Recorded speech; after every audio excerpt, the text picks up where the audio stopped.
E é neste clima animado que nós começamos mais um Music Daughters. Estamos começando esse novo episódio, nessa nova semana. Sim, porque se você não sabe, esse podcast aqui tem muitos episódios. Temos até um canal de corte agora. Até um canal de corte. É verdade, temos um fã aí que nos homenageou com um canal de corte, não é? Sabe o que eu mais gosto dos podcasts? Quando a galera ameaça os canais de corte. Deixa eu fazer isso também. Se você usar o nosso vídeo. Não, cara, faça os cortes aí. Tá tudo certo. Aí, obrigada. Põe brigas entre eu e o Raul. Fã. Eu até já peço desculpas antecipadas a você que fez isso, porque só tem 3 views, então desculpa que a gente só gera isso. É o contrário. Eu queria te dar dinheiro, cara, mas infelizmente a gente não conseguiu. Não tá rolando. Não Tem tá que ser rolando. por amor. Por amor, exatamente. Por amor. É só porque é muito fã, mas de verdade, ó, você que fez o canal de cortes, muito obrigado. Né? A gente ficou lisonjeado com isso, foi muito legal. Caso fique rico, lembre de nós. É, exatamente. Aí a gente vai menos lembrar de de mim. você, caso você... Daí talvez a gente começa a ficar meio bravo. Talvez a gente comece a ficar meio bravo. Aí essa mãozinha que vai ter aqui vai virar um gif pra você pra sempre. Talvez a gente faça um vídeo no Facebook Muito bom. falando mal de você. Olha, tem histórico aí que eu não sei, hein? Tem histórico aí que eu não tô sabendo. Mas, então, pra você que tá chegando aqui agora, saiba que este podcast aqui tem muitos episódios. Já estamos com quantos já nessa nova temporada, Raul? Olha, pelos meus cálculos são muitos. Excelente. Boa. Eu gosto, exatamente. Pensei eu gosto exatamente da isso. precisão. Eu gosto da precisão do Raul. Mas no geral, então, quantos são? Porque você sabe que você No geral, são... Esse daqui eu acho que é o 39. Olha só, Não, 39. melhor, é o 40. Olha só, um número pra cima. Ah, É o 40. Aí aê! a humanidade Meu gosta Deus, de hein? números redondos. Tipo o Dani. Caramba, Dani. Caramba, Daniel. Que triste. A gente tava aqui comemorando, né? Triste por quê? Gente, Não, pô, é brincadeira, é brincadeira. 40 depois do Eu tô 40. chegando lá, Dani. eu também tô. Tô quase. Eu também tô. quase. Eu também, Ó o faltam só cabelo, ó. 20 anos pra eu chegar nos 40, Ó o mas... cabelo, ó. Já lascou já. Tô com uma raiz de 4 Não, Pedro, dedos o cabelo aqui, não é por parâmetro, enquanto. tá? É, porque se depender do Raul é 73. Ó, tem que discutir sobre isso, hein, ó. Eu, Dani e o Raul aqui, o Daniel mais velho tá com mais cabelo. Eu quero saber a hora que Depois a a gente gente discute sobre um episódio sobre minoxidil. Ah lá, mas eu tô tomando já. Eu já meu conheço experiências não muito boas com isso, hein? Ô, louco. Meu cunhado. Não é finasterida. Ô, louco. Ah, eu não sei. Gente, estamos falando de drogas lícitas aqui, viu? Que o médico sim, passa e sim. você compra na farmácia. Mas vamos lá. Mesmo as não tão lícitas aqui, eu sou casado com uma médica, é fácil de conseguir. É mesmo, Pedro? Fica aí, gente. Mas, falando em... Alô, CRM! O cachorrinho da cocaine já fez assim, ó. Não, são todas lícitas, mas... Ai, que Ô, susto! Denis, coloca o cachorrinho do cocaine, por favor. Do lado da Mari aí, ó, no chroma key. Você não sabe o que é esse cachorrinho, é porque você não assistiu todos os episódios. Pois é. Então, tira aí 77 horas da sua vida pra maratonar. 39 só. Você viu que os outros episódios Gente, eram mais longos, né? louça. Que A foi? louça nunca tem fim. É isso. Aproveita Isso. pra ouvir o podcast. Se não tiver louça na sua casa, me manda um direct que lá em casa não falta. Resolve rapidinho. Muito bom. Hoje, então, nós vamos falar sobre um assunto muito interessante. Muito interessante. Assunto pedido também, não foi isso daí? Ou foi a gente que inventou? Não, foi pedido. Foi. Pediram Aliás, nos comentários, mandaram um direct. Olha lá, você lembra o nome da pessoa? Eu não lembro. Não lembro também. A gente é péssimo de fazer podcast, tá vendo? Por isso que a gente não cresce no canal de cortes, ó. A gente não sabe nem o nome da pessoa que mandou a sugestão pra gente. Mas enfim, hoje nós vamos falar sobre composição, certo? Que eu ia falar que era songwriting e acabei de descobrir 2 minutos antes de começar o podcast que não é songwriting, que é sobre composers, certo? Estamos falando sobre composições. É isso, Daniel? Vamos falar sobre você falou como o Rabino Harry Sobel, né? Isso. Nós vamos falar Parece o Henrique sobre falando. composição. Ô pai, E me mande uma também- melodia. Parece Aí o Henrique disse, pai... Vamos falar sobre composição.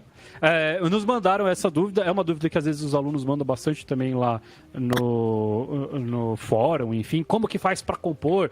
Porque eu não sei se vocês sabem, mas tem uma técnica de composição e hoje nós vamos entregar essa técnica para vocês. E é hoje que eu vou Tem aprender. Beijada? Like? Assim. Já deixa o like aí, por Hoje é favor. dia, eu vou ensinar para vocês como é que faz para compor uma música que fica hit número 1 nas paradas, Isso. certo? É. Que eu só não fiz Porque eu não quis. sou apegado ao dinheiro, exatamente. Não, porque eu não quero me vender ao mercado fonológico, sei lá. Fonofágico. Fonoaudiológico. É fonofágico. Então, mas com certeza existe, tá? Eu só queria deixar claro que existe essa metodologia e a gente só não entrega porque realmente Essa assim, metodologia é bom. não é? São 5 passos. 5 passos. 5 passos para você compor 5 a sua passos para música. compor.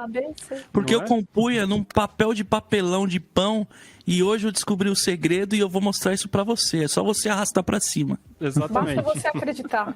O que você tá fazendo aí, sentado no sofá, que você ainda não arrastou pra cima? Vem!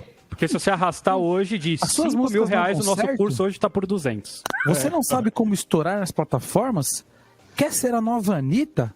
Quer ser a nova vida. Venha comigo. Arraste pra cima. Isso aí, olha, a gente tá bom Aí de você vai ver vender. o cara tem, tipo, 1.000 seguidores. É lógico. Eu não sei se eu contei pra vocês, mas recentemente eu fui passar um fim de semana num hotel. Caribe, Eu contei pra Mari. caixa 2. E tinha um cara, mano, tinha um evento desses de autoajuda, tá ligado? Bastante gente e tal. E aquele dos caras andar sobre o fogo, simplesmente isso, né? Sério? Alô, Interpol. Simplesmente polícia. isso. Colocar a galera pra andar sobre o fogo. Alô, pessoas burras. Tô brincando. De verdade. Tô, Alô, bombeiro. Pasmem, o cara tinha menos seguidores no Instagram do que eu. Falei, porra! O cara tá cobrando uns 5 mil reais pra passar o fim de semana aqui com a galera. Pra botar fogo Fazendo na galera, eu também brasa. faço isso. Eu aposto que ele não deu o exemplo e não andou primeiro. Ah, Tenho com certeza certeza. não. Falou, não, eu já estou com os pés calejados, eu não preciso disso. Eu já passei dessa, né? Estou Meu sublimada. Deus do céu. Ô, louco, Onde a gente chegou aqui? Hoje, A que ponto exatamente. chegamos? A gente consegue ir para uns lugares muito bons. Mas hoje, então, voltando, né? Vamos voltar para o assunto de hoje. É assim que compõe, gente. É assim que compõe, É assim exatamente. que compõe. Basicamente. Junto com uns amigos muito doidos. É uma técnica de composição. Mas olha, a primeira coisa que eu queria dizer é justamente isso, a brincadeira do começo, é pra gente lembrar que, assim, a gente pode falar aqui um pouquinho sobre as nossas experiências, o jeito que a gente faz, o jeito que a gente já pensou pra compor alguma coisa, se é que já compusemos coisas, mas que simplesmente não existe técnica, não existe formato, não existe jeito de se fazer. Ah, mas eu vou copiar a música tal. Geralmente, quando você tenta copiar o processo de alguém ou tenta copiar justamente a música de alguém, Você toma um processo. você pode tomar um processo, como a gente já viu falando. A gente estava discutindo antes sobre processos de direitos autorais. Se vocês querem um episódio sobre isso, deixa aí também, que já sabemos vários casos aqui. A gente não sabia que a gente sabia de tantos casos, mas antes de começar o podcast, a gente acabou... Já dava para ter feito um podcast ali. Vai ser bem divertido, gente. Vai ser Bota aí divertido. que vai ser legal. E daí a gente leva, o strike porque a gente colocou no episódio de direitos autorais coisas com direitos autorais dos outros, mas enfim. Mas só para deixar claro que justamente se você tentar copiar o processo de alguém não vai dar certo. Se você tentar a fórmula então, como a gente estava falando no episódio anterior, a fórmula então do Justin Bieber é essa sequência de acordes aqui, não sei o que. Então, beleza, vou fazer e vai funcionar. Não é assim que funciona, porque se fosse fácil desse jeito, estava simplesmente todo mundo rico, né? E estamos todos aqui no quase, ó. Todos no quase. Existe, na Todos no verdade, single do Baleia. Existe, na verdade, uma convenção de forma meio intuitiva que as pessoas acabam, não sei até onde é tão intuitivo assim, né? Sim. Mas que as pessoas acabam fazendo, né? Uma forma bem parecida, de uma forma canção aí de verso, ponte, refrão, modula, refrão, e, né? Enfim. Já tá complexo dessa forma. Né? Não, mas o gospel é assim. O gospel sempre tem uma modulação para repetir o refrão modulado e aí termina lá no ponto alto, assim. Dá uma olhada. Mas Muitos são assim. eu tive aula com um professor, eu não sei se esse meu professor teve aula, não sei se é com Kohreuter, qual foi um grande educador que deu aula em alguma universidade brasileira de arranjo? O Kohreuter. Guest. Foi o Kohreuter, né? Se é erudito, foi, né? Bom, entre outros. Então, ele teve uma aula tinha aula de composição e arranjo com Kohreuter, não sei se é na USP, não sei. E aí ele falou que a primeira coisa que ele falou na aula de composição e arranjo foi: não acredite em nada que eu disser aqui. No sentido de que a composição, né, enfim, a música em si é circular, né? Ela precisa se renovar. Então, quando a gente pensa em composição E, enfim, eu acho que a gente tem as diretrizes, que foi o que a Mari disse, né? Tem as formas, tem as cadências e tudo mais que você pode e deve se basear, mas não existe realmente uma fórmula que você fale, ó, você vai começar por aqui, vai terminar ali e vai dar tudo certo.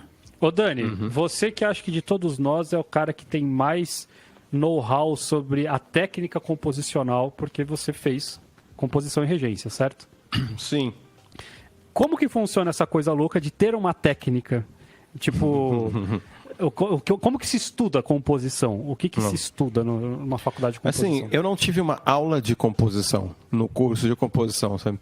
O que tem é uma cadeira bem parecida com as matérias que você tive. Eu tive, né, porque a gente estudou na mesma faculdade, né? Então, teve harmonia, teve percepção, teve contraponto, história da música, aí começa a ficar... Talvez se tivesse mais disso, sabe? Orquestração, contraponto. Mas, assim, acho que simplificando um pouco, e talvez sem querer deixar muito consciente, porque eu pessoalmente sou do lado, assim, disso que o Kohreuter falou, tipo, não ser tão consciente ao fazer, sabe? E às vezes tem momentos de, putz, mas aqui ia ficar legal se eu usasse aquela cadência que eu sei, putz, e tal, não sei o que, né? Mas é um pouco assim eu sou meio metafísico, tá ligado? Eu toco um acorde, sabe, sei lá, o que isso me faz sentir, me dá assim, e às vezes tem ideias e te levam para algum lugar. Mas às vezes você tá travado e você pega isso, pô, eu sei que a gente tava falando do 6 bemol na música do Daniel Caesar, na outra música, né? No outro episódio. Falei, putz, pega ferramentas que você sabe que tem sonoridades que você gosta. Eu gosto de empréstimo modal, pegou, né? Empréstimo modal, eu gosto no 3 bemol, não sei o que. Então eu sei que se eu tocar isso, já tem aquela sonoridade que eu gosto. Mas a gente tá falando de harmonia, né? Aí, em cima disso vai ter melodia, em cima disso vai ter ritmo, né? Então, basicamente, eu acho que seriam 3 pilares para começar, tá ligado? Porque a mesma harmonia com uma rítmica completamente diferente tem outra cara, né? Eu vou ouvir, tá, o cara tocando 2-5-1, mas tá tocando 2-5-1 com um comp old school de jazz, ou meio bossa, ou sei lá, um power chord,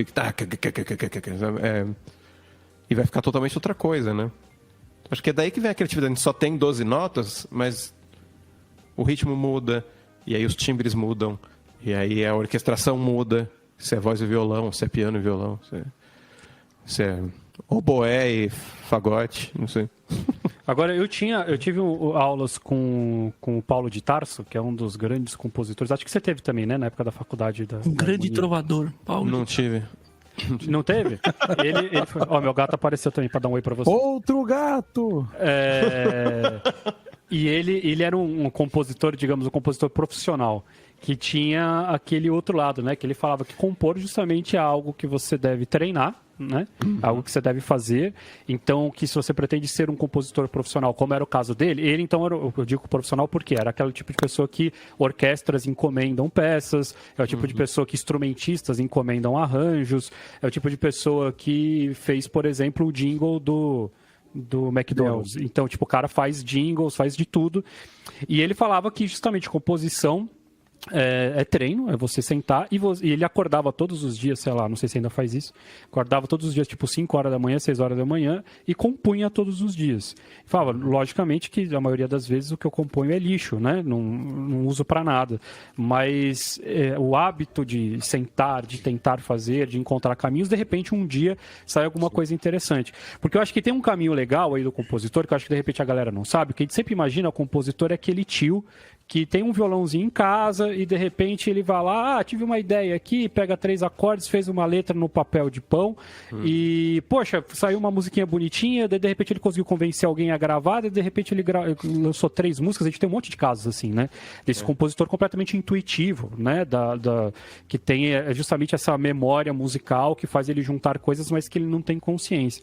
Mas existe o outro lado de composição, que é o contrário, que é o compor sem feeling nenhum, vamos dizer assim, que é o compor para cumprir obrigação, assim, né? Então, nesse lance de repente, de um jingle, de uma trilha sonora de um filme, que pode ser uma coisa extremamente técnica, né? Eu fui pesado falar sem feeling, não é sem feeling, mas assim, que parte do técnico. Quer dizer, eu sei como que eu sei que esta escala causa essa sensação, eu sei que nesse período em que o filme se passa medieval, se usava essa instrumentação. Então, quer dizer, eu tenho a técnica e eu consigo compor uma coisa que todo mundo ouve. Nossa, você é um gênio, como que você conseguiu fazer uma música medieval? E você fala assim, é simples, são esses 4 passos aqui, e daí eu botei uma pitadinha minha aqui, né? Então tem esses dois lados, né?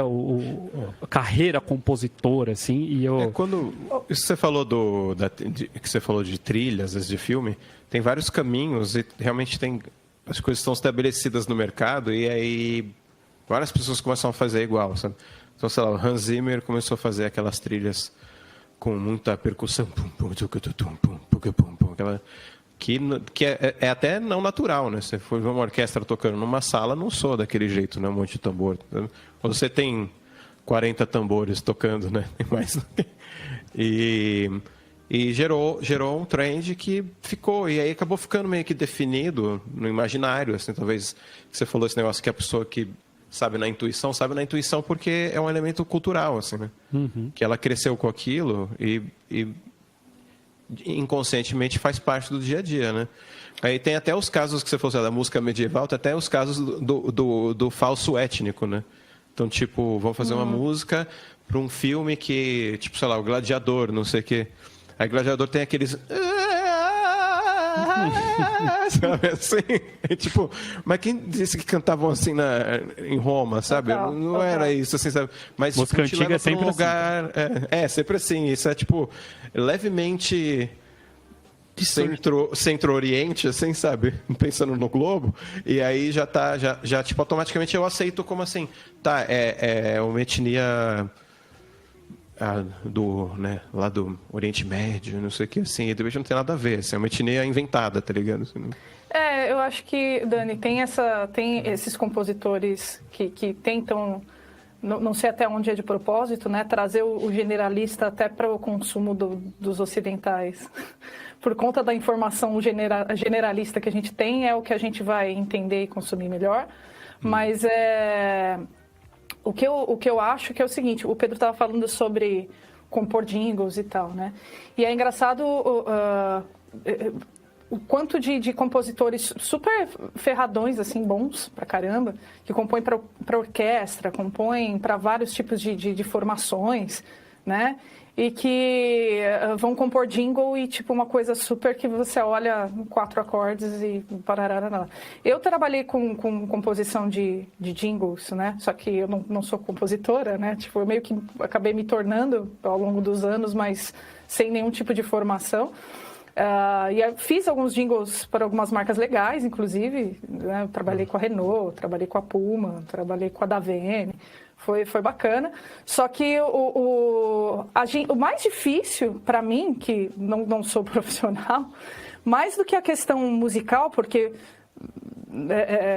geralmente ia caminhando para lugares um pouquinho mais simples e tal, mas mais do que isso é você transformar a ideia de quem está pedindo isso, o briefing. Então, porque aqui a gente quer uma coisa que lembre água e que tenha a refrescância do não sei o quê. E não, porque tem as raízes latinas, entende?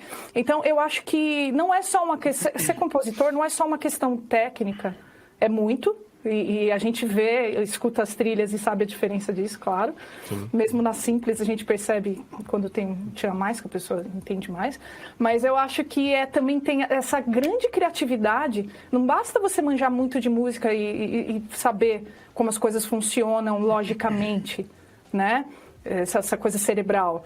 Você tem que ter o abstrato pra caramba, você tem que se inspirar, você tem que pegar referências diferentes, você tem que se inspirar em artes plásticas, tem que se inspirar entende?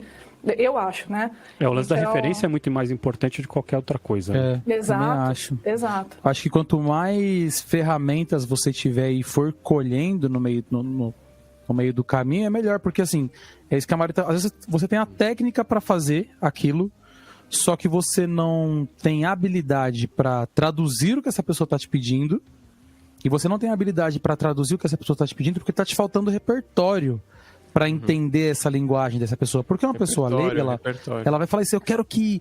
Às vezes vai passar por alguém do marketing, alguém que entende que vai conseguir te falar melhor, mas alguém vai falar às vezes desse jeito. Olha, eu quero um sino que lembre água. Só que, por exemplo, um comercial de TV, tem uma vaca passando, é um sino que lembra água. Você fala, mano, se você travar nessas imagens, é porque o seu repertório é pequeno. Porque você não conseguiu ampliar suas ideias, porque você não tem repertório suficiente para trabalhar com essa linguagem. Muito pelo contrário, eu conheço alguns amigos que compõem e a galera vai pirando mais. A pessoa fala, eu quero um sino com água. Eu sei qual sino. Tem uns 7 sinos diferentes, porque você fala, mano, onde você ouviu o sino com som de água, bicho? Tá maluco? Porque é isso, porque tem repertório, porque parou, inclusive, para sozinho ter essas brisas, né? Pô, e se eu tentasse fazer isso aqui diferente? Tem esse lance do arriscar, que também faz você criar repertório, porque você sabe qual é o caminho que, muitas aspas, dá certo, qual é o caminho que dá errado, qual é o caminho que funciona melhor para uma coisa, para outra. Então, eu acho que, para além da técnica, o repertório, né, o medo de não tentar para um compositor é uma coisa que é necessário.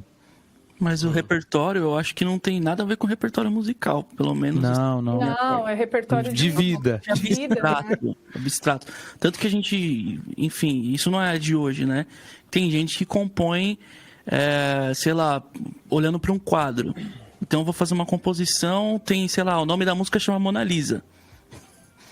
Então Não é a mesma, mas... né? Enfim, e é esse lance do repertório abstrato mesmo que eu disse, de tudo, saca? Porque tem coisas, por exemplo, o Lucas falou, um sino que lembre água. Ou, sei lá, alguma coisa que lembre o interior. São coisas que trabalham com a sua parte afetiva. Então, por exemplo, pro fulano de tal, lembrar o interior é uma música sertaneja, mas pro outro é uma música de estrada. Enfim, tô tentando ir para algum lugar aqui. Mas com certeza vento no capim violão, vai fazer, né? Isso.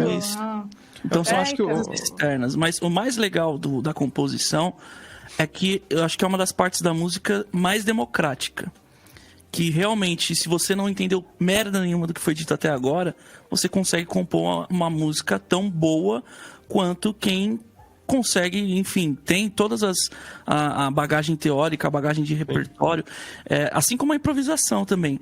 Mas a única coisa que você precisa é realmente ouvir música, né? No sentido de se espelhar em alguma coisa. A gente estava falando dos plágios, mas o Dani falou de um caso lá que eu não vou citar aqui, porque a gente vai deixar para o episódio, que é quando você plageia alguém inconscientemente. Que é o sentido de, cara, você ouviu tanto aquilo. Às vezes a gente ouve músicas que você gosta e tal, mas te lembra outras músicas, porque realmente são inspirações, né?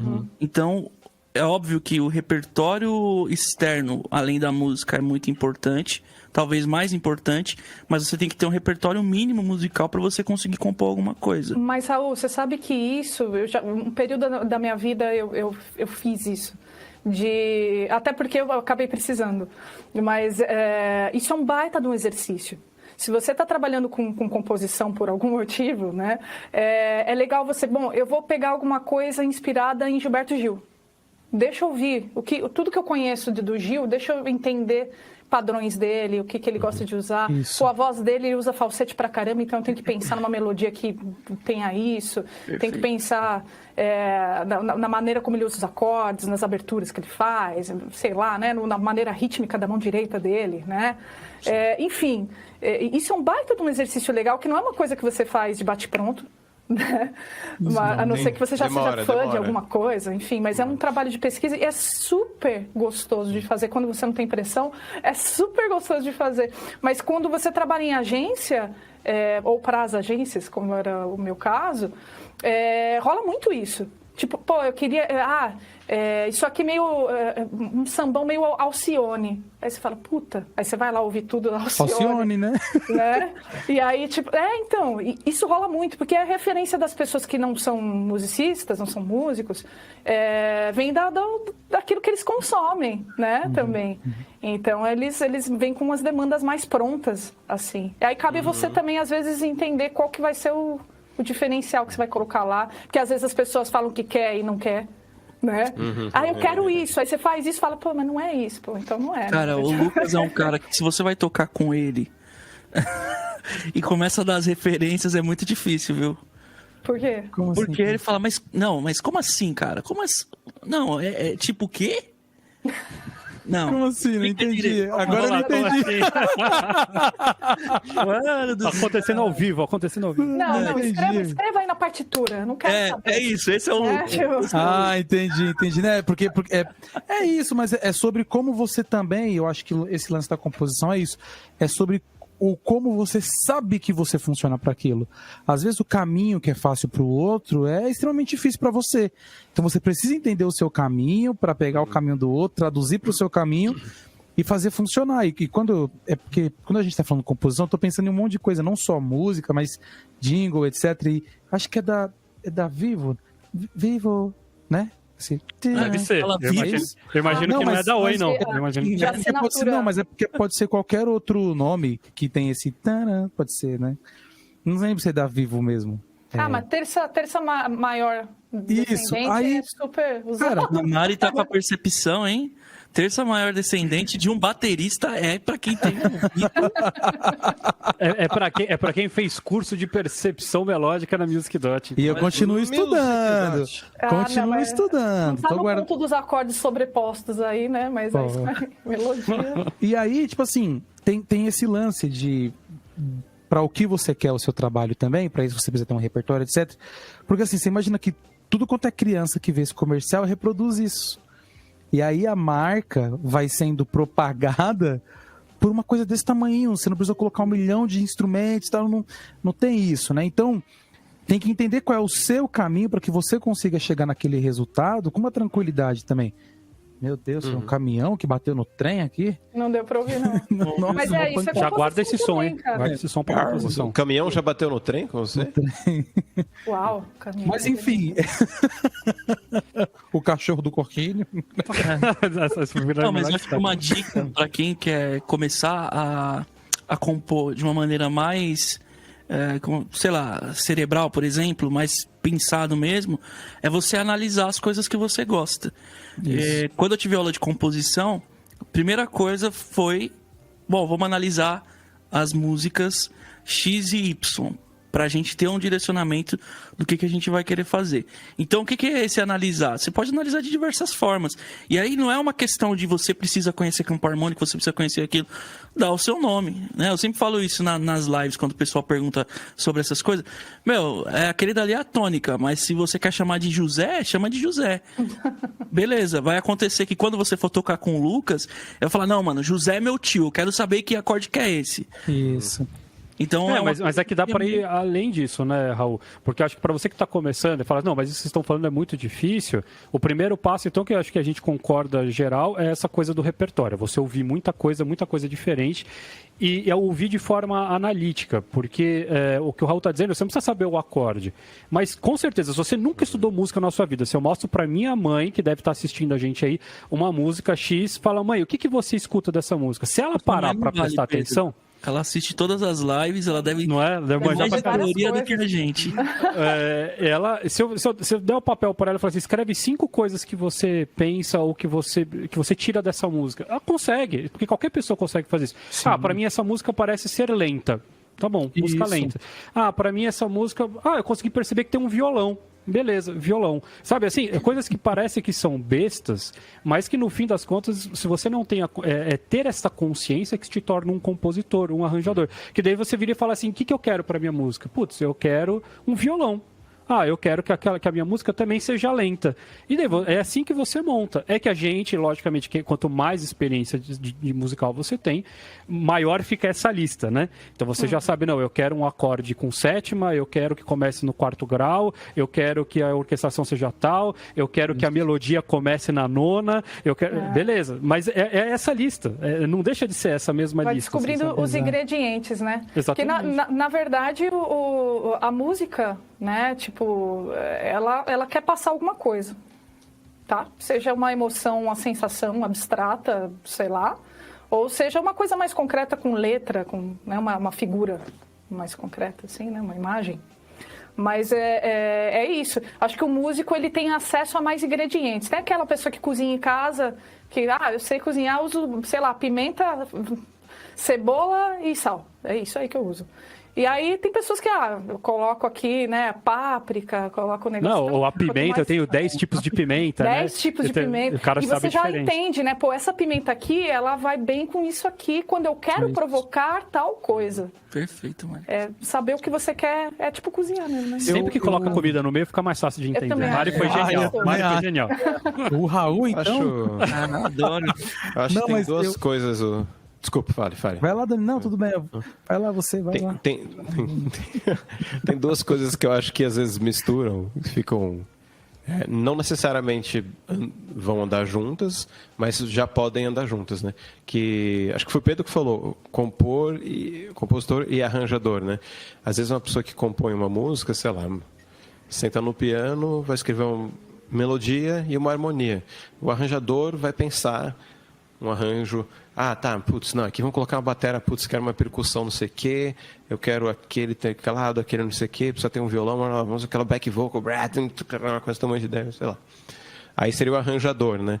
Mas para muitas pessoas, às vezes, sei lá, se a gente tem banda, por exemplo, a gente que experiência de banda, eu já tenho uma orquestração pronta, né? Não que eu não possa colocar mais coisas se eu for gravar num estúdio, mas se você tem uma banda de rock, provavelmente vai ser 2 guitarras baixo bateria. E 3 uma então ou 2 pessoas vão cantar, né? Tô brincando também. Van Halen, hashtag Van Halen. Mas aí ou se você né? Então tem às vezes isso, assim. Então às vezes e nesse lado também uma coisa a mais que eu acho que vem junto com esse lance da orquestração, muitas vezes é o estilo, tá vendo? Então pensar o que você está compondo, que nem a Mari falou assim, me deram uma referência, eu quero um sambão Alcione. Você, sambão Alcione, geralmente vai ter pá, porque eu manjo de Alcione. Putz, nunca eu parei para ouvir Alcione na minha vida, tá vendo? Então eu vou pegar a top 5 do Spotify, sei lá de quem, ou eu vou ouvir e vou entender, tem que ter tal e tal na percussão, tem que estar... Então tem muitos estilos que a orquestração é extremamente importante, entendeu? E às vezes outros estilos não necessariamente, né? E a gente tem que fazer esse jabá, gente. Tem que fazer esse jabá, porque o Dani justamente tem um curso na Music Dot sobre isso, um curso de análise. Sim. Então, porque se a galera pergunta pra gente, tá aí 2 caminhos que a gente tem no mundo acadêmico musical, são essas 2 matérias lindas. Uma se chama Percepção, que a gente tem curso com a Mari e com o Lucas, Percepção Rítmica Melódica, porque daí é justamente você... mas eu não consigo perceber o que está acontecendo. Você vai começando a limpar o ouvido. Não conseguia. Certo? Para você começar a ter essas consciências, assim, começar a limpar o ouvido mesmo para ouvir com mais acuidade. E essa outra matéria, que é a matéria da análise, que o Daniel tem curso lá na Music Dot também, que é sobre esses detalhes. É chamar a atenção, às vezes, para você de coisas óbvias. Só que você nunca tinha parado para listar essas coisas óbvias, né, que a gente estava falando. Então, a orquestração, por exemplo, é uma coisa que parece besta, né? Qualquer criança sabe dizer se é uma guitarra ou se é um baixo. Não sabe. Né? Não se for um teremim. Exatamente. Não só não sabe, como assim, não basta saber, você tem que conscientizar, você tem que ouvir aquilo e guardar numa caixinha e dizer, Alcione geralmente tem isso, sabe? Assim, porque cada estilo, cada época tem um jeito, né? E entender funções, né? Tem aquilo lá, mas o que ele está fazendo dentro dessa música? Qual é o papel dele ali, né? Sim. Ele pode ser substituído para fazer o mesmo por outra coisa que faça o mesmo papel? Aí que mora a brincadeira. Esse curso do Dani é muito show. Eu falo para todo mundo fazer porque ele é gostoso de fazer, mesmo para você que não é musicista, é legal porque é curioso de você começar a limpar o ouvido, como o Pedro disse, e entender algumas coisas, é bem legal. E tem uma coisa muito legal também, que é você ouvir a música entendendo ela, te leva para outras direções também. Total. Entendeu? Que é um negócio legal mesmo, também, né? que pode ser assim, que ajude na hora de compor, para quem é letrista e tudo mais, que é uma matéria que se chama semiótica, né? É que você analisar o que está sendo falado ali, né? Vou dar bem por cima, com os acordes que estão sendo tocados juntos. Obviamente que isso, lembra que a análise, vou fazer outra aba aqui. A teoria vem para explicar a prática.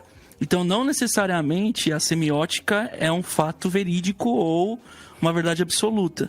Mas, como a gente está falando de analisar as coisas e trazer pra gente, sei lá, pega uma música Tom Jobim, pega o Pato Preto lá, que o Pedro gosta. Cara, analisa tudo ali, e aí você vai perceber que, nossa, toda vez que o Tom Jobim vai pra esse acorde aqui, ele faz esse tipo de melodia. Obviamente vai entrar um monte de coisa que a gente já falou aqui, que é a percepção melódica, percepção rítmica, percepção harmônica, enfim. Mas isso te ajuda a traçar alguns pontos na sua forma de compor, principalmente você letrista. Né? Eu acho uma coisa engraçada, quando eu vou na igreja, tem a parte do salmo lá, né? E aí, às vezes o salmo tá falando que Jesus é maravilhoso. E a pessoa tá lá num acorde menor. Jesus é menor. Esse tipo de coisa faz uma diferença total para passar a mensagem que o texto tem para te oferecer. Por causa desse lado cultural que o Dani tinha falado antes, né? Porque a gente já tem essa associação de que uma coisa feliz vai para um lugar... Ocidental. Mas a igreja era isso, Ocidental, né? isso. Sim. Tinha a parte lá no começo é só melodia triste... E depois que você foi perdoado, é só melodia feliz. Aquele vídeo do... Desculpa, o vídeo do Jacob Collier falando de harmonia, eu acho que em 5 situações, né? Com crianças, até chegar com pessoas que manjam muito de harmonia. Chega no Herbie Hancock. Muito louco. E aí, tipo, cara, ele toca um acorde e fala pra criança, que você tá ouvindo aí? Eu tô ouvindo algo muito legal. Tô muito feliz nesse momento. É sobre isso. E agora esse acorde aqui? Agora eu fiquei tristão, hein? Esse aí assustou, né? Esse aí assustou. Até os caras chegarem no Herbie Hancock e ficarem conversando. É isso, eu acho que a teoria, junto com ela serve para explicar a prática, ela serve para entender a prática, né? Porque às vezes você não consegue explicar aquilo, e se você explicar do seu formato para o outro não vai entender desse jeito, né? Então, você usa da teoria para entender aquilo que você precisa reconhecer para depois reproduzir. E não tenha medo de reproduzir a partir daquilo que você entendeu. Uma vez meu irmão me contou uma história que ele aprendeu uma palavra nova, uma frase nova, sei lá, um conceito novo, e ficou repetindo isso por dias, assim. E uma pessoa do serviço dele falou, nossa, como você é burro, né? Você aprende uma coisa... Olha que engraçado essa frase. Como você é burro. Você aprende uma coisa e fica reproduzindo. É o contrário, você aprende uma coisa e precisa colocar ela no seu dia a dia para que isso faça parte do repertório. Escovar os dentes funciona assim, né? Por exemplo, começa de pouquinho até você aprender. Então é tipo isso, não tenha medo de reproduzir. Mas é porque eu aprendi... Esse lance que o Raul estava falando, às vezes eu me sinto meio crica mesmo nessa... Não sei se é disso que ele está falando, mas... que toca um acorde, eu quero entender, porque a minha velocidade para entender a harmonia junto dos outros caras é muito mais lenta. E aí a conversa tá rolando, tá bom, mas o que vocês estão falando? O que é? Não é, quero saber como é. Mostra aí para mim. Porque eu preciso entender do meu jeito para que eu possa compor bateristicamente junto com todo mundo. Então é isso, traz para você e não tenha medo de reproduzir. Eu aprendi que tem que pôr o prato aqui, ponha o prato lá. Se você achar que virou clichê, aí você tenta descobrir pratos em outros lugares, acordes em outros lugares e tal. Então não tenha medo de reproduzir aquilo que você entendeu, justamente para isso, né? Para você ir criando o seu repertório, vai ficando uma pessoa mais segura de si, dos seus procedimentos. E sem muitas regras, né? Isso que o Raul falou, meio democrático. Isso que você colocou da ideia de você, na verdade, colocar a tua ideia em cima, eu acho que isso é uma coisa fundamental que a gente tem que tomar muito cuidado. Que estamos falando de referência mesmo, mas essa referência é isso que o Lucas está dizendo, é o que você entendeu dessa referência, não é que necessariamente você tem que reproduzir. Eu tinha um professor também muito bom, o Molina, lá na faculdade, que ele falava sobre isso também. Ele, na aula de análise, ele falava, cara, você quer compor como Bach. Você fala, eu quero ser Bach. Você ouve todas as coisas de Bach. Só que tem um problema. Tinha um cara que compunha que nem Bach, que é muito melhor que você, que chama Bach. E você nunca vai fazer igual ele, tá ligado? Eu sempre levei isso como referência. Que, tipo, não é sobre... Essa ideia da referência não é sobre você copiar. Não é sobre você... Porque sempre que você for tentar copiar, vai soar uma cópia. Nunca vai ser tão bom quanto... Porque aquela pessoa é outra pessoa, é outro jeito de fazer. Certo, se você fizer uma versão de Angra em risca-faca, aí beleza. Ô Pedro, isso que você trouxe é uma coisa que a gente lida muito com os alunos de canto, né? Porque quando a pessoa está começando no canto e tal, ela tem uma vozinha na cabeça. Eu quero cantar igual... Não é nem, às vezes não é intencional. Às vezes você vai cantar tal música e você vai reproduzir igualzinho, né? Síndrome de Sandy. Né? Não fala mal da Sandy. Ó, então, assim, você vai Quem reproduzir... é Sandy? Achei que era Sandy Júnior. A Sandy é do... É o primeiro nome do Sandy Júnior. Do Greasy. Então, o que eu quis dizer ali, vamos lá. Cantores que cantam como se estivesse ouvindo rádio. Né? Eu falo isso. Você está cantando como se você estivesse ouvindo rádio no carro, com volume, e está cantando. E aí você joga a voz para dentro, fica tentando imitar, só que né, não sai. Nunca é. Tá tudo preso, nunca é igual. Enfim. E é isso que eu falo, tipo, pô, vamos supor que você, eu quero cantar igual o Fred Mercury. Sei lá, o cara quer cantar igual o Fred Mercury. E aí, vamos supor que ele cante a música e fique igualzinho, ele faça igual. As mesmas finalizações, os mesmos registros vocais, aberturas de vogais, igualzinho. Eu prefiro comprar o álbum do Queen. Eu não vou querer ouvir você. Por quê, né? Para que ouvir? Parabéns, né? Exato, exatamente. A não ser que seja assim, eu quero fazer um cover. Seja uma coisa mais teatral, né? Mas tipo, você quer ver... eu vou me vestir de Fred Mercury, né? Tudo bem. É um espetáculo diferente. Mas o lance é você saber analisar aquilo. O que na voz do Fred Mercury eu gosto? Eu tô pegando a parte cantada aí, porque é a minha referência, né? Mas o que eu gosto que ele faz? Por que me atrai tanto? Porque ele usa o registro tal. Porque ele costuma usar a região da voz tal. Porque ele abre as vogais assim.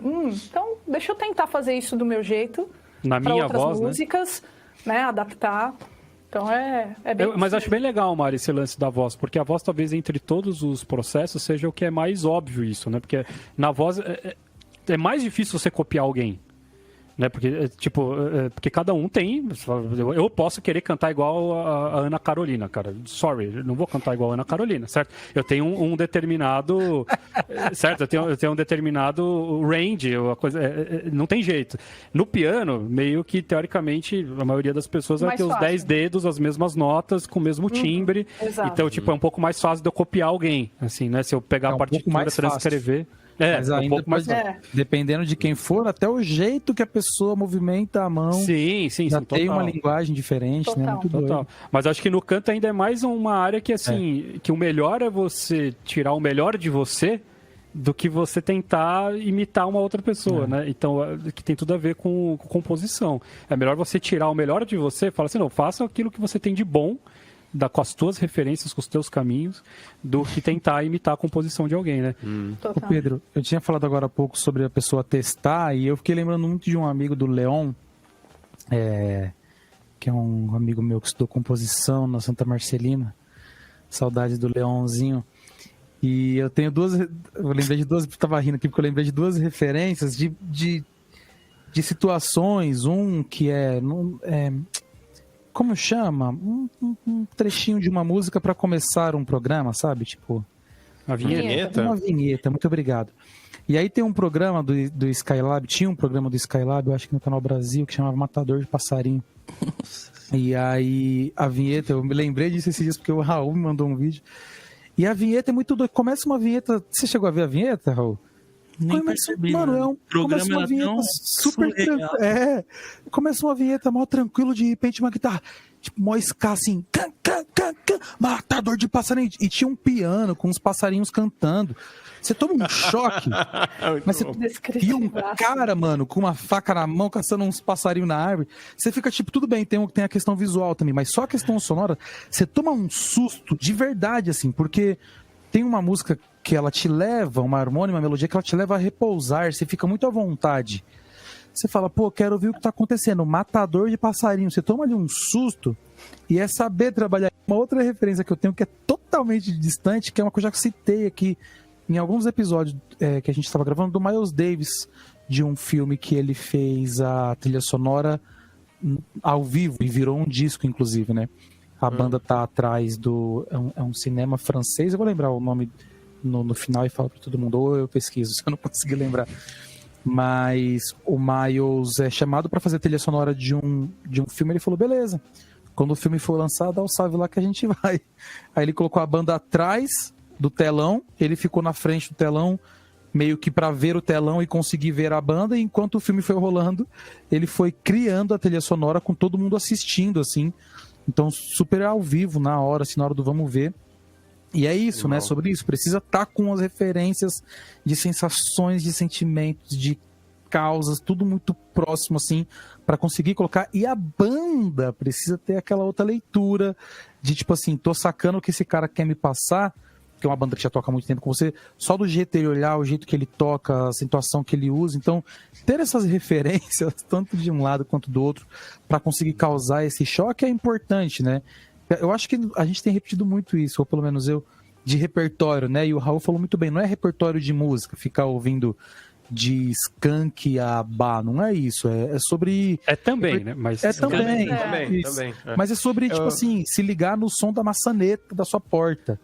Um exercício legal que eu fiz na faculdade também é você assistir um filme que você já é muito familiarizado com ele, com a trilha sonora. É horrível. No mute. Assiste ele no mute e vê quais são as reações que você tem. Aí se você quiser, se você toca violão, se você toca teclado, liga o seu instrumento e tenta compor alguma coisa pensando na sensação que você traria para aquilo dali. Aí você pode fazer o que você quiser, o acorde que você quiser, a melodia que você quiser. É um exercício que é muito legal, cara. Assim. Faz assim, assiste Dogville, da Nicole Kidman. Boa sorte, para começar, boa sorte.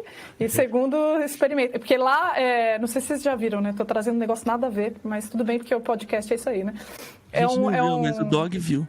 Dogville é... Ixi, essa foi difícil.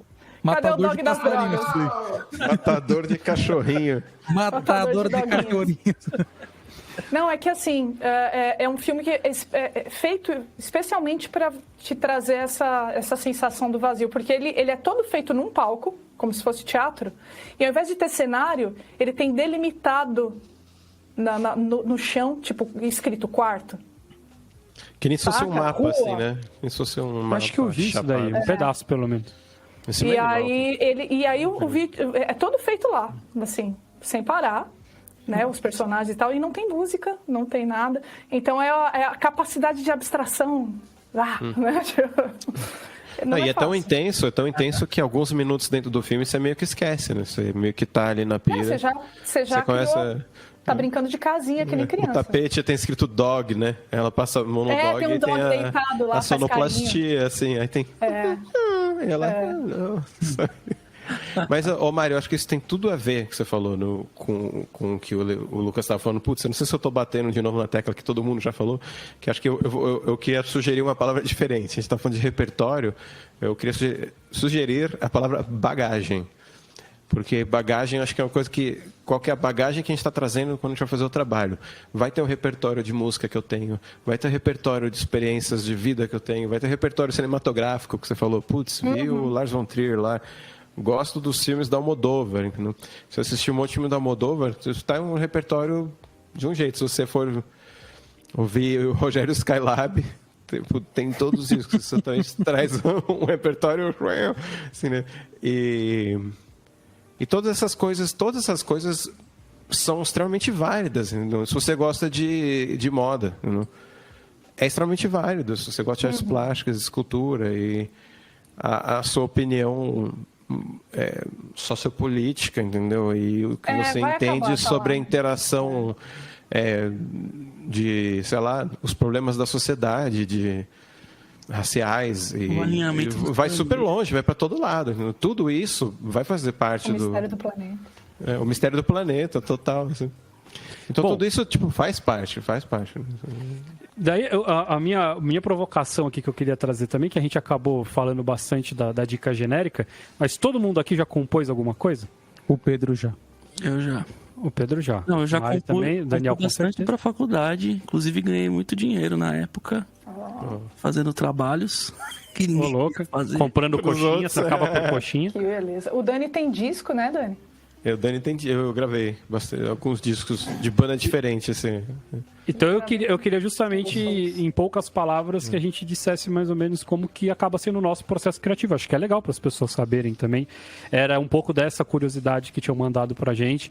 Então, sei lá, por onde que você começa? Porque daí estamos falando, então, de uma música, eu vou ser bem claro, assim, né? Tentar falar de uma coisa mais autoral mesmo, nossa, do nosso jeito, que transmite a nossa mensagem. Não essas músicas mais comerciais ou encomendadas, né? Que daí acho que já falamos bastante. Quem quer falar aí? Eu acho que eu posso falar porque eu tenho... Acho que o que eu quero falar... já falei. Tem alguns processos diferentes para mim, porque... Eu volto naquele negócio da orquestração. Então, quando eu tinha a Grayskull Chapel, que era uma banda mais de metal, assim, a gente tinha riffs de guitarra na cabeça, entendeu? Então, isso, de um modo geral, guiava as nossas composições, sabe? Eram baseadas em riffs de guitarra. Ou alguns timbres de guitarra.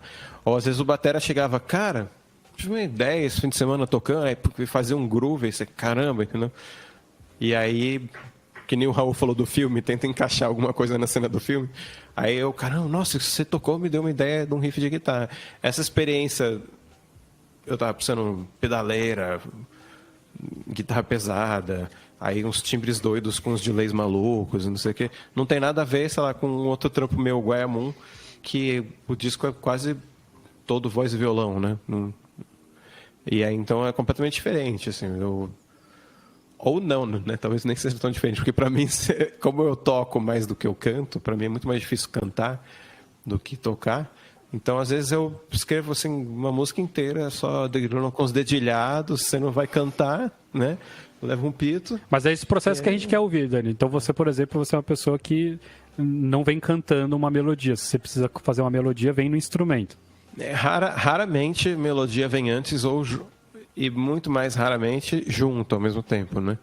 Geralmente eu tenho uma ideia de uma textura porque é um dedilhado ou uma levada ou alguma coisa assim.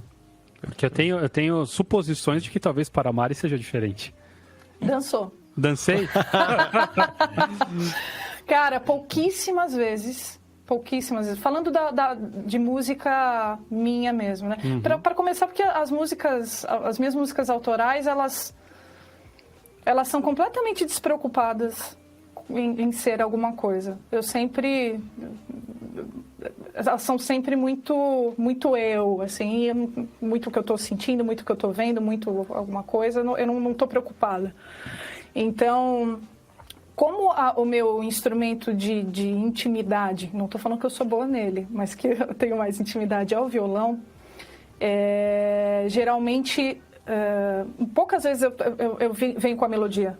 Geralmente eu trabalho com aberturas de acordes diferentes para buscar sonoridade. E aí, às vezes, eu acho uma sonoridade legal e eu começo a buscar umas continuações mais surpreendentes. Ou alguma coisa que me traga alguma coisa, né? Enfim. E aí a melodia vai pintando depois. E eu acho que é engraçado, né? É um processo meio sinestésico, assim. Porque eu vou por esse caminho harmônico, a melodia acaba pintando por conta da harmonia e a letra vem depois por conta do clima que aquilo gerou. Então, tipo, aquilo está exteriorizando um determinado clima e aí eu penso numa letra que tem a ver com isso. E aí o negócio acaba tomando forma, né? Não é... Acaba ficando vivo sozinho, assim, é muito, muito louco. Mas e eu gosto de compor as minhas músicas autorais dessa forma, porque são completamente diferentes das músicas, tipo, faça isso, né? Pensem no gênero tal e tal. É mais livre, entendeu? Muito bom. Raulzito. Primeiro que eu não componho música com letra, né? Começa por aí. O meu processo é um pouco diferente. E o meu lance de composição é muito mais um desafio pessoal, de exercício mesmo, do que pretensiosamente. Não que eu tô falando que a Mari ou qualquer outra pessoa tenha pretensão de alguma coisa quando compõe, né? É no sentido de... Cara, eu quero fazer isso para me desafiar, entre aspas, em alguns sentidos, assim, né? Então, eu sempre... O meu processo... Primeira coisa é que eu não componho no instrumento. Então eu sempre procuro escrever a melodia na partitura, depois eu toco a melodia e vejo o que dá. Então, e aí eu tenho algumas ferramentas que eu uso para essas composições, né? Então, tipo, antes de escrever eu determino se tem alguma forma específica, por exemplo, eu quero compor um choro. Então eu determino se eu vou fazer um choro, por exemplo. Aí eu determino a tonalidade que eu quero e, enfim, vai modular, se não vai modular. Então é uma coisa mais técnica o meu lance de composição.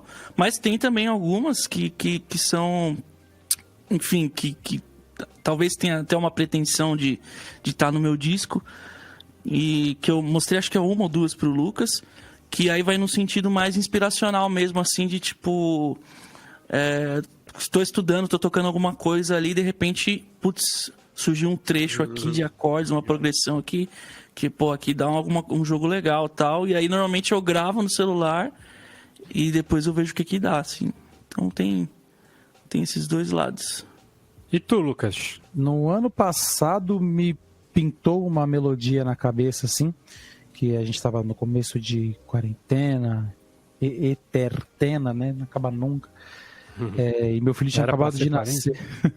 Era 40 dias, né? Era quarentena por causa disso. 40 anos. E meu filho tinha acabado de nascer. E aí eu tava há um tempo já querendo ouvir o Kind of Blue, que é um disco que eu lido muito bem para dar uma relaxada na mente, assim. E eu não parava pra ouvir som nenhum, né? Porque é um monte de coisa, um monte de novidade. E aí acabou eu pensando uma vez em SWAT. Não sei, na verdade eu não sei se eu estava pensando em SWAT, mas com esse clima de querendo ouvir Kind of Blue, então com essa energia Kind of Blue na cabeça, me pintou uma melodia na cabeça e eu cantei para gravar bem rápido, assim, para não esquecer. Cheguei até a mostrar pro Raul, para um outro amigo, assim. Falei, pô, acho que eu quero levar esse tema pra frente. E ficou como uma coisa uma melodia que nasceu assim, meio que pro meu filho. Mas tem mais a ver com esse lance de surgiu na cabeça de acordo com alguma energia assim esférica sonora que eu tô mais presente. Agora, pensando bateristicamente, rola muito de eu tocar em trampos autorais. E aí vem a pessoa com um blém blém no violão e quer levar isso para um outro lugar e precisa que você monte essa bateria, que você dê esse... Uma vez eu fui gravar um disco de um mano lá de Mogi, que eu cheguei no estúdio e falei, e aí, mano, o que vai ser? Ele falou, cara, vamos fazer aí. Toca aí. Falei, como assim, mano? E foi bem isso que uma parte que a Mari, a gente conversou bem nas ideias, que tipo assim, a pessoa tem que te explicar, você tem que saber traduzir e passar aquilo pro instrumento. Então, nesse sentido, eu já passei muito por isso, eu tenho muita... Não é facilidade, mas eu me sinto seguro em fazer isso, porque eu acho que eu consigo... A primeira coisa que eu me esforço muito, e eu acho que é sobre esse processo que a gente está falando aqui, eu me esforço muito para traduzir com certeza o que a outra pessoa está me pedindo, sabe? Então eu tento muito ter a certeza e sempre explicando de volta para o outro. Mas é isso que você está me pedindo? E por último fica a reprodução até a hora ou que a tentativa. É isso mesmo. Ou a tentativa. E isso é uma estratégia, inclusive, se você quiser compor do seu jeito, né?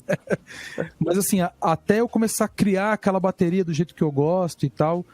E é isso. Inclusive tem um filme. Eu vou deixar o filme para as indicações. Boa.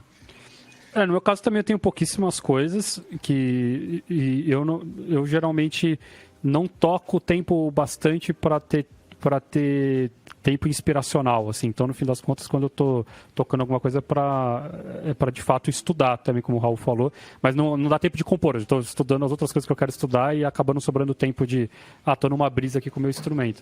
Mas isso aconteceu algumas vezes. Então, já compus para trilhas também e tal, mas coisas minhas nunca foi com o objetivo de também, um dia eu vou fazer um CD, ou um dia eu vou ter temas do Pedro. Foi sempre coisa assim, tava tocando, isso que o Raul falou, de repente veio algum negócio ali, parece bonito esse treco aqui, e vamos fazer. E daí disso começaram a surgir algumas outras ideias. A única vez na minha vida que eu compus de verdade, que eu sentei com um objetivo, foi pro meu casamento, que daí eu peguei umas músicas que eu já tinha, e adaptei para alguns momentos necessários, assim, mas a música que de fato, assim, compus se bem que teve umas 2 ou 3, de fato eu compus do zero, foi a música da Isabela, que eu fiz a entrada dela, não foi com a marcha nupcial. Isabela tá aqui do meu lado. Que romântico. E... Toca aí. Foi muito lindo e muito maravilhoso. Olha lá, hein? Mas foi legal porque foi o seguinte, o que aconteceu? Esse lance de também ter os processos. Porque eu tinha uma música que eu compus pro Molina, numa aula do Molina, que era um minueto, era um exercício que eu fiz e eu sempre gostei dessa música. Usei essa música como tema inicial do casamento, então era a entrada geral. Daí depois eu peguei a única música que eu compus assim no feeling na minha vida, que é o Valsa da Lembrança, que a gente faz que é bem legal esse tema. Com o Quarteto Pala, que foi uma música que eu compus pro meu pai, num dia, né, meu pai faleceu há muitos anos, num dia que eu tava pensando muito nele, tava no piano e tal, vieram as ideias, eu falei, puta, ficou na minha cabeça como sendo uma música de lembrança do meu pai. Daí essa música foi pros cumprimentos, porque justamente era a hora que eu gostaria de abraçar o meu pai e não podia abraçar o meu pai. Então tinha algumas coisas que eu puxei, assim, de situações que eu já tinha antes. E daí o que eu compus de fato foi a música da Isabela, depois eu fiz um tema para mim baseado numa letra de um poema que a minha avó fez para mim quando eu tinha uns 14, 15 anos, então eu musiquei aquela letra, daí peguei a música da Star Wars. Peguei o Clair de Lune, que era uma música que a gente sempre gostou antes do Crepúsculo, né? De deixar romântico, mas que a gente sempre gostava, a gente ouvia junto e tal. Era meio que aquela coisa de começo de namoro, de ter a música nossa. E daí eu peguei a harmonia do Clair de Lune e compus uma outra melodia em cima. Opa, então, assim, legal. Fui fazendo umas brincadeiras assim, sabe? Mas foi a única vez que eu compus com objetivo, assim, né? Então eu preciso lançar uma coisa no final do ano, assim. Mas não se esqueça que, gente, essa vinheta que vocês veem aqui no começo do podcast, quem fez foi o Pedro. Também. A da Music Dot também, mano? Também. Da E é Music difícil pra Dot. caramba de cantar, né, mano? Aquela vinheta. Não, é que, na verdade, o da Music Dot, né, há 8 anos atrás, essa versão que foi pro ar é a segunda versão. Porque na época eu tinha feito uma versão bem mais pauleira, assim, bem mais, tipo, uma coisa meio dance, eletrônica e tal, que dot. Não pauleira de rock, pauleira de rapidona, assim. E daí, justamente, dentro dessas coisas, tiveram fazer, cara, não tem nada a ver, né, com uma escola, tal, blá, blá, blá. E parte do processo que eu estava comentando, que vocês podem perceber que a música da Music Dot não tem melodia, porque justamente para mim a melodia é a última coisa que aparece, assim. Então, naquele caso, eu senti que nem precisava, sabe? Eu tinha composto a harmonia, o ritmo do jeito que eu queria, eu sentei, vou fazer uma melodia? Vou nada, mano, tá bom assim, sabe? E também quem acompanha aqui, de repente, é fã da Lura também, a trilha do Hipsters também foi a gente que fez, também foi eu, o Raul me ajudou tocando, né, Raul? Há muitos anos atrás. Excelente, pô, gente, tá aí, mas todas as vezes que a gente for fazer um episódio, a gente vai falar assim, mas tem muita coisa mais pra falar ainda. Dava pra ir pra um monte de outros lugares. Dá pra gente fazer um guia prático em 1 hora de como compor. De como não compor. Né? Também. Como não fazer sucesso no mercado. Exato. A gente pode fazer o curso justamente das composições que deram errado, ó. Fazer justamente todas essas dicas que a gente deu quando as pessoas fazem justamente aquela música que é cópia do outro, que é não sei o que não dá certo por causa disso. Então, uma questão também aí que ficou de lado, que o Daniel deu uma leve pincelada, que é o arranjador, ele não é um compositor também? Ele não compõe... E o produtor? A obra? Sim, depende, né? Acho que tem processos que sim, tem processos que não. Não que a pessoa... Para. Esse é outro episódio. Aqui, o quê? Caramba, João Kleber, hein, mano? O que é isso? Hein, Daniel? Estão boicotando, mano. Boicotando. Não, agora o Daniel vai ganhar um episódio. Boy band, boicotando. O Daniel vai ganhar um episódio. Ô, Raul, você já anotou sobre os plágios aí, agora você anota também sobre, então, o que é ser um arranjador. O que é ser o Daniel Ribeiro? É isso? Olha, o arranjador. Não, isso aí é uma piada de mau gosto, no caso. Dani Mel. Pois, ó, falando nisso, eu acho que a gente precisa ouvir o poema que a avó do Pedro fez pra ele, né? Vai lá, Pedro. Curioso, porque se fosse a minha avó, Poxa, ela só vai pegar o chinelo. Eu não sei de cor. Não, mas ó, isso a galera pedia bastante no meu canal lá, os amigos mais próximos e tudo, pra mostrar o processo, porque tem um monte de coisinhas ali que foram pensadas, que foram racionais no casamento. Então, tipo, tem uns processos composicionais interessantes ali que eu fiz foi racional? Oi? O sim foi racional? Esse foi o mais fácil. Todo mundo falava pra mim no dia que eu fui casar, falou, você não tá nervoso? Eu falei, não, mano, 9 anos de namoro, velho. Se eu tivesse com dúvida depois de 9 anos, pelo amor de Deus. Tá ouvindo o Daniel Cesar, Não é? certeza. Mas a gente pode um dia até fazer alguns episódios dedicados às nossas composições pra gente explicar de cabo a rabo como que foi. Se vocês querem alguma coisa do tipo aí, já deixa nos comentários, deixe todas as suas dicas, opiniões. Não esqueça de deixar o joinha que nos ajuda muito, de compartilhar esse vídeo no grupo da sua família, no WhatsApp e se inscrever, obviamente, neste canalzinho, porque a gente vai ter muitas novidades aí em breve, hein, Raul? Vai ter uns vídeos novos saindo aí no canal, acho. Não quero dizer nada. Eu também Uba. tô esperando aí. Tá esperando. Galera aí. Tá esperando aí. Mas todas as semanas, todas as quartas-feiras, nós temos este incrível podcast rolando. E quem sabe em breve volta aí o Tirando de Ouvido, que a gente falou tanto nos últimos episódios, né? Será? Então, um grande abraço para todos Pensei e todas. E nos vemos na semana que vem. Tchau. Adiós.